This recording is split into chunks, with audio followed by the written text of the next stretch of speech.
Is Strictly Limited Games getting back on track? This is a company I've been very critical of over the past 2 years especially, but I want to take a moment to see if they are maybe redeeming themselves. So you may know that for a good couple of years, Strictly Limited Games have been struggling immensely to send out games they've had pre-orders open for far too long. I don't know which of their games has the longest outstanding order, but whatever it is, people have been waiting too long for it. Years. However, if you go back to my video surrounding the release of Iron Meat, I don't know if I should say hopeful about their redemption, but there was definitely a window of opportunity for them. Because unlike their previous releases, Iron Meat was printed in advance, and when pre-orders opened for it, the game was sent out within days or a week perhaps, I can't remember exactly, but it wasn't long. No outstanding pre-order period, no mystery about the release date or how long you would have to wait. No, it was there and ready to go. Now, that kind of service, that reassurance, coupled with the fact that Iron Meat was a fantastic game, it sold out very quickly. I knew it would, and I knew this would mean they would get a nice windfall of much needed cash. And it sold so well, they did another print of it. They were not planning on leaving money on the table because although this is not being publicly announced, it was pretty obvious, like very obvious, they just did not have enough money, hence why dozens of their backlog had not been printed yet. Poor pre-order numbers on games that weren't insta-buys and the exponential decrease in trust with every game unfulfilled, they did not have enough money to print the games even if they wanted to. But now with the Iron Meat money, I think they are doing what needs to be done. Now that they've got the cash, they've used it to go through their backlog and start getting these pre-orders shipped to people's hands. So far, very recently, they sent out Tiny Thor on Switch, which is a supposedly really solid retro-style platformer.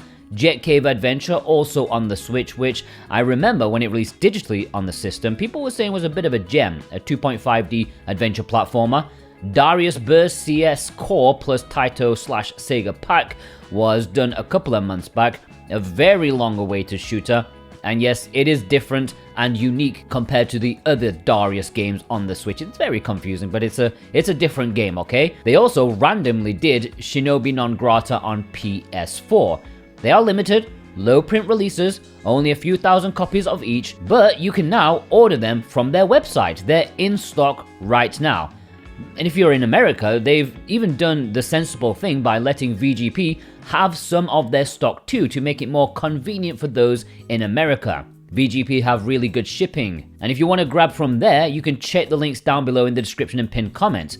Now, I actually wrote a letter to Strictly Limited Games over the summertime with a plan to get their company back on track and get people the games they'd pre-ordered. And while there's no evidence this renewal is anything to do with me, it does appear they're following my advice, or at least what I would do. Because now they've done this by printing old games with the Iron Meat cash, they've done other things too, like divorce themselves from their sister company In Games. In Games have started their own website now with their own games and their own collector's editions, like they recently did X Out and are going to be doing Trouble Witches.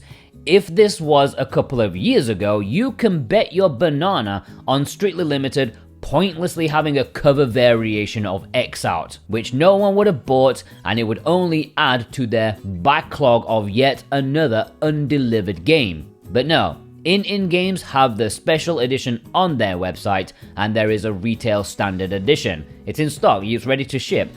And again, VGP have the standard edition, if you want that with the links below. I just think there is some promise here, and I believe their next step will be the second most important thing they've done.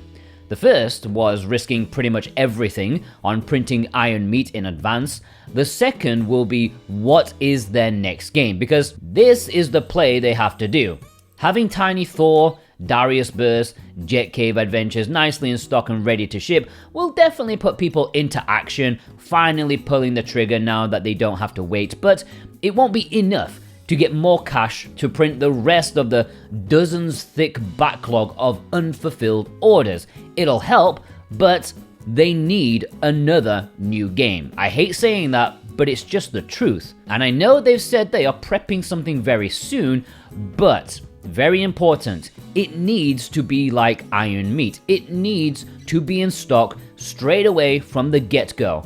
We know people don't like waiting anymore. Strictly Limited, they have lost that trust. If they do have it in stock, I really think this is the way to go. A new release that's in stock, funding a new game alongside going through a handful of their backlog titles, until eventually everyone gets their damn game, which is my goal in the end. I just want everyone to have the game they paid for. What do you guys think? Is this a redemption, or are they doomed alongside all your pre-orders? Let me know in the comments. I just thought this would be an interesting topic to bring up on a quiet day. I am always open to redemption arcs, okay? I'm not a bitter guy who burns bridges and stuff. If you want to grab any of the games that I mentioned, the ones that are in stock and you won't have to wait for, or at least not for very long, I think VGP are just waiting for the delivery very soon, then check the links down below in the description. You can support me as well, which is always cool. And yeah, I hope you all have a great day. Take care.